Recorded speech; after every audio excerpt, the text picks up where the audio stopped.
Hola y bienvenidos a Tucúa. Yo soy Daniel Jiville.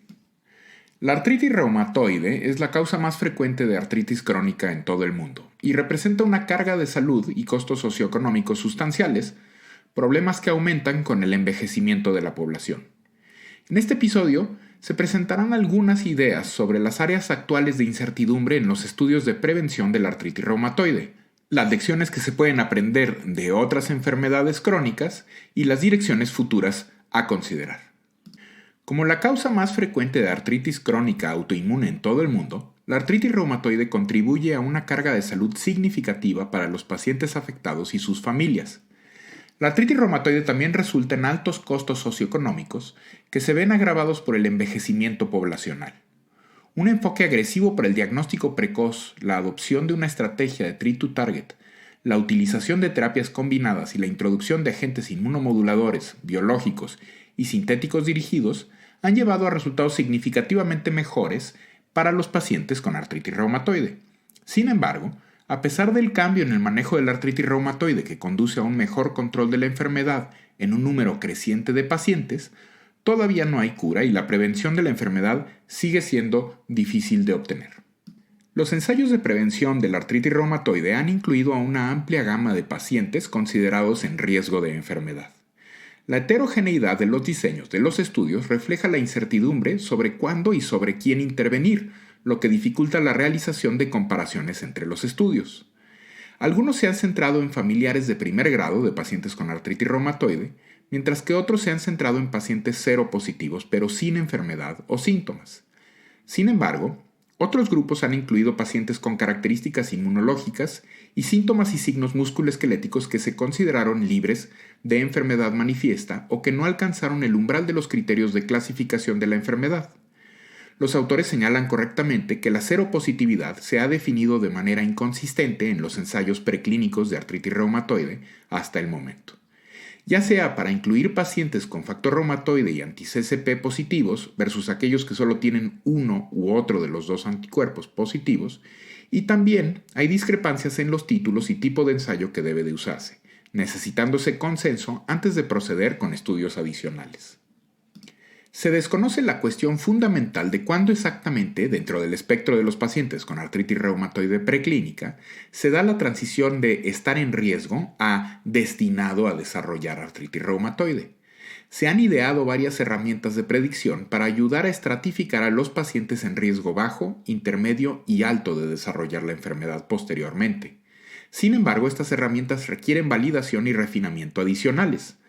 Además, aún no se ha desarrollado una herramienta generalizable de predicción. Saber exactamente cuándo las probabilidades de intervención temprana están a favor de la prevención es, por supuesto, muy relevante por varias razones. Primero, proporcionaría valiosa información pronóstica al paciente, la familia y al médico tratante. Y en segundo lugar, y quizá lo más importante, facilitaría los ensayos preclínicos de artritis reumatoide que se dirigen directamente a la población para la que la intervención permitiera prevenir la enfermedad. Hasta que tengamos mejores modelos de predicción, la pregunta es hacia qué pacientes hay que enfocar los ensayos de prevención de artritis reumatoide. Por ejemplo, ¿deberían incluirse los pacientes seropositivos con artralgias, pero no con artritis franca? ¿Cuán diferentes son estos pacientes de aquellos sin síntomas o de aquellos que cumplen el umbral de los criterios de clasificación de la enfermedad? ¿El tratamiento precoz en la artritis reumatoide preclínica es más similar a la prevención secundaria que a la primaria?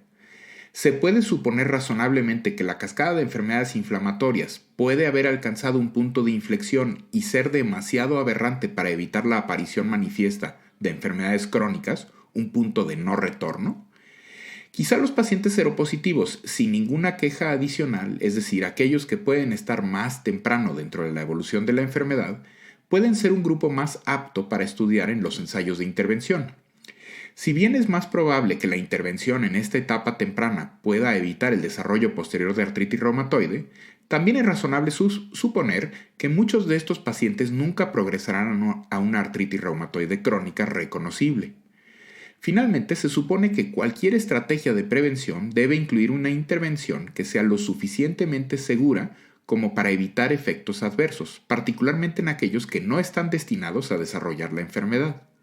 ¿Cuántos casos de artritis reumatoide se podrían prevenir con una intervención temprana en la que valga la pena los riesgos potenciales asociados con la inmunosupresión? Los ensayos de prevención primaria y secundaria en otras enfermedades son instructivos con respecto a la cuestión del beneficio contra el daño en relación con la farmacoterapia. En términos de prevención primaria, un ejemplo es el estudio de la aspirina en pacientes sin antecedentes de enfermedad cardiovascular para determinar si esta intervención podría prevenir el desenlace. Un metaanálisis de los estudios relevantes mostró que la aspirina redujo el riesgo para el desenlace combinado de infarto miocárdico no letal y enfermedad coronaria letal.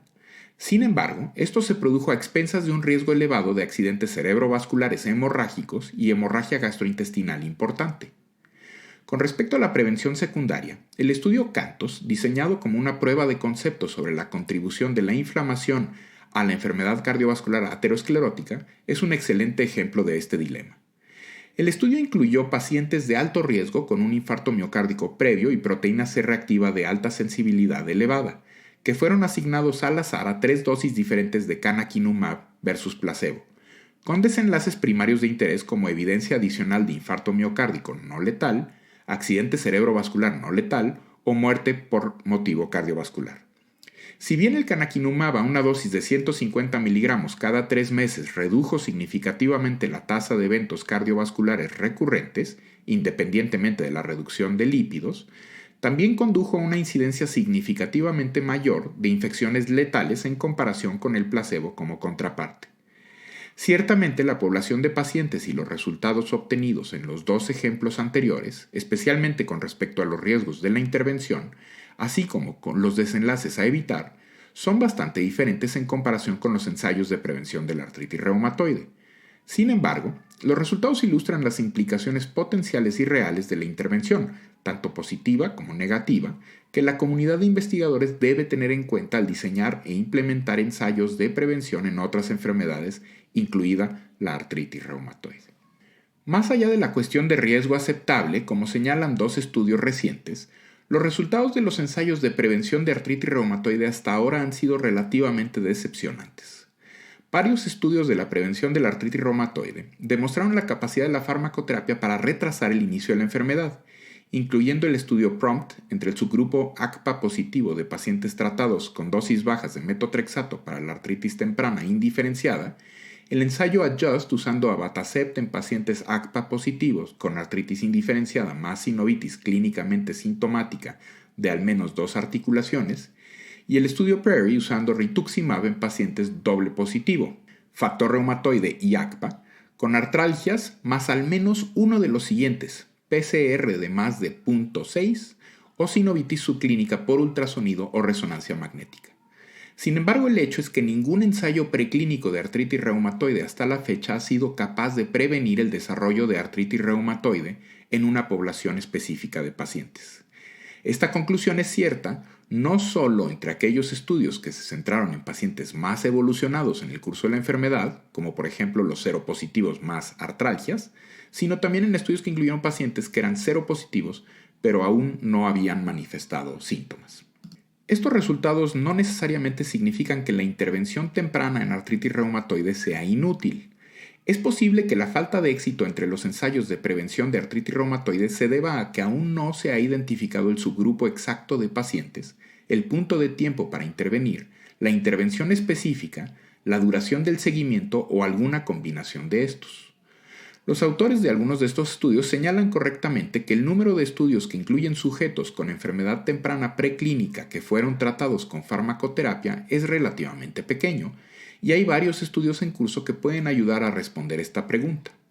También se necesitan más datos sobre el impacto de la prevención de la artritis reumatoide mediante la modificación del estilo de vida entre las poblaciones en riesgo, por ejemplo, fumadores, periodontitis, exposición industrial o ambiental, etc., para determinar si un enfoque no farmacológico puede tener éxito. Si bien estos tipos de estudios tendrían un riesgo bajo o nulo, requieren muchos más pacientes y años de seguimiento en comparación con los ensayos de intervención farmacoterapéutica en artritis reumatoide. Para concluir, primero, la investigación en artritis reumatoide debe clasificar de manera colaborativa y uniforme el subgrupo de pacientes con artritis reumatoide preclínica para incluirlos en futuros ensayos de prevención. Esto ayudará a garantizar que cualquier intervención se aplique solo al subgrupo de pacientes en una etapa preclínica que probablemente sea reversible y para quienes la intervención conlleva un riesgo aceptable en lugar de indebido. Identificar este subgrupo exacto de pacientes y el punto de tiempo dentro de la evolución hacia la artritis reumatoide hasta ahora ha sido difícil de alcanzar. El biomarcador teórico o incluso los aspectos genéticos o epigenéticos para guiar este proceso de selección de pacientes no se han identificado. Las lecciones aprendidas de los estudios de prevención en otras enfermedades pueden ser instructivas en términos de la cuestión del riesgo aceptable. También creemos que las opiniones de los pacientes y otras partes relevantes deben considerarse para garantizar que las decisiones futuras sobre los ensayos de prevención de la artritis reumatoide tengan en cuenta los intereses de todos. Dado que el tratamiento de la artritis reumatoide hoy ha llegado a un punto en el que rara vez se ven las complicaciones más temidas de la enfermedad, los pacientes pueden tener una visión diferente de los riesgos y beneficios de la prevención de la enfermedad. Por último, el costo total de los ensayos de prevención de la artritis reumatoide, incluidos los desafíos involucrados en el reclutamiento y la retención de los sujetos del estudio, así como la duración de los estudios, deben analizarse con mayor detalle. Más allá de los costos monetarios directos relacionados con el diseño y la implementación del estudio, hay costos asociados con la intervención y el manejo de los posibles efectos secundarios y complicaciones de la terapia. Además, existen costos no medibles relacionados con el impacto en la calidad de vida de los pacientes, así como posibles costos futuros relacionados con la pérdida de la cobertura del seguro de salud para algunos pacientes que sean clasificados como posibles portadores de enfermedades autoinmunes. En definitiva, no hay respuestas fáciles, pero estos son temas que merecen una discusión más amplia. Como siempre, agradezco su atención a este podcast y les solicito amablemente dejen sus comentarios en tucua.podbean.com, en YouTube o su calificación en iTunes. Hasta el próximo episodio.